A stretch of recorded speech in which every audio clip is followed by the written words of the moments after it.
Hi guys, so we are doing clay today and everyone is going to get a bunch of tools and a ball of clay, and your ball of clay might be a little smaller. It kind of needs to fit in the palm of your hand so it's easy to manipulate. There, that's a better size. And the kinds of tools that you might have available at your table might include some kind of a textured roller. It might include some kind of scrapers. These are just flat little plastic scrapers. I have these cute little wooden rollers. I also have things from around the classroom that I collect, and they are, hold on, little marker tops with a cool little flowery design on it, or just regular marker tops. Sometimes I have little plastic knives that are safe, and you will also maybe have some cookie cutters. These are ones that I've collected over time. Looking around for some other tools that I might have. Oh, I will have some kind of old pointy thing, and this is an old brush or a pencil, maybe an old pencil. So those are the kinds of tools you might have. I also have a lot of these stampers. This is a letter V. They'll have different letters that you might have. Let me think one more thing. That's about it. Again, like cookie cutters and marker tops. There's different size marker tops. Like, look at this one, is a little smaller circle. All right, so we're gonna get started. The most important thing is that you also will have maybe some water. In my classroom, I like to spill a teeny bit of water on the tables, as you see. And I tell my kids when the clay is getting a little difficult to manipulate, to go ahead and stick your hands in the water and bring some water to the clay, and it helps to add moisture to the clay. Don't put the clay directly in the water because it will turn to mud, okay? It's also, sometimes it's easier to work with pieces. So for, let's say I'm gonna make an animal, I might choose a chunk of it and create the body,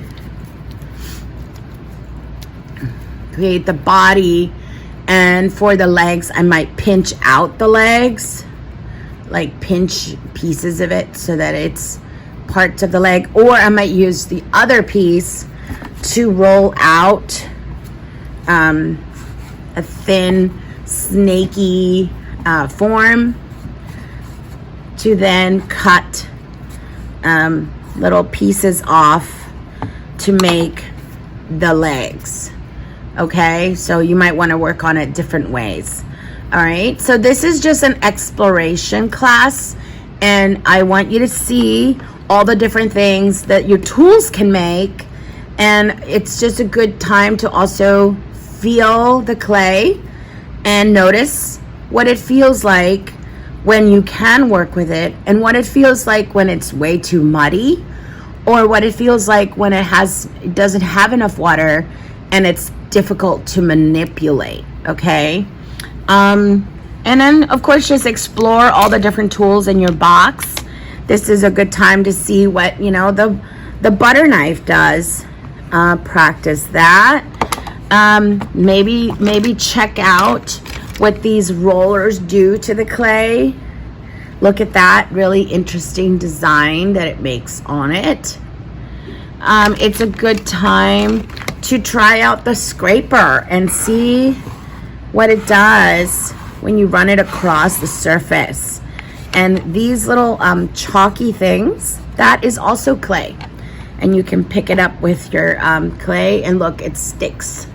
You can also try out the rollers and see what that does. It gives you a nice even surface to work with. And also try out some of the caps that I mentioned. Like this one leaves this type of mark. You might want to try out the bigger marker and see what kind of marks that leaves. Okay, you might want to try out just all the different tools and see what kinds of marks those tools make. And this exploration time is so important because you learn by just working with the clay. Like what happens when, let's say you have a piece of clay and you keep adding water to it, it is going to turn to mud, look, and you're not going to be able to work with it. So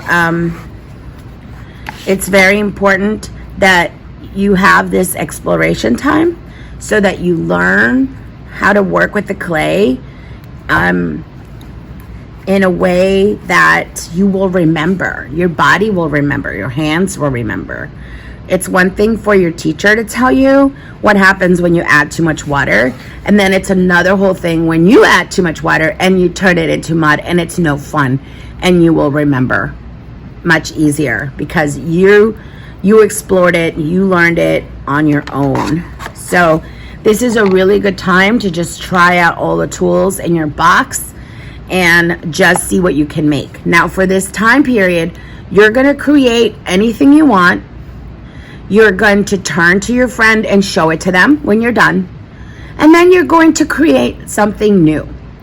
And you're going to show it to another friend if you want. You may get up and go show someone at a different table, as long as you're not being disruptive. And then you can come back to your own table and continue to make a new one. So for that whole time, you're making, showing, destroying it, starting over, showing it, destroying it, starting over. It's a cycle. And so you're just going to have fun making. Today we are not saving what we're making. You are just going to make lots of different things. And this is a really good time to just try out all those ideas you've always wanted to do.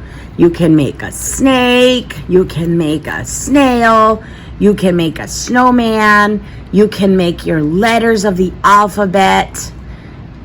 You can make jewelry, like here's a ring.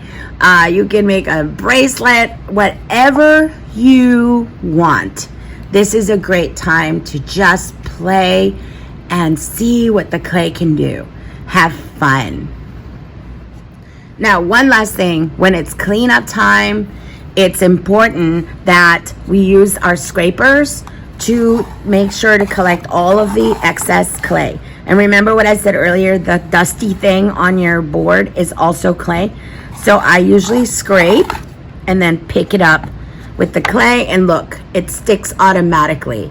So that's really important. And also, if there's any clay on your tools, you can just run it over and it will pick up the leftover dry clay. Like this has some dry clay. Grab it and stick it on so that we're not wasting the clay. All right, and you'll do amazing.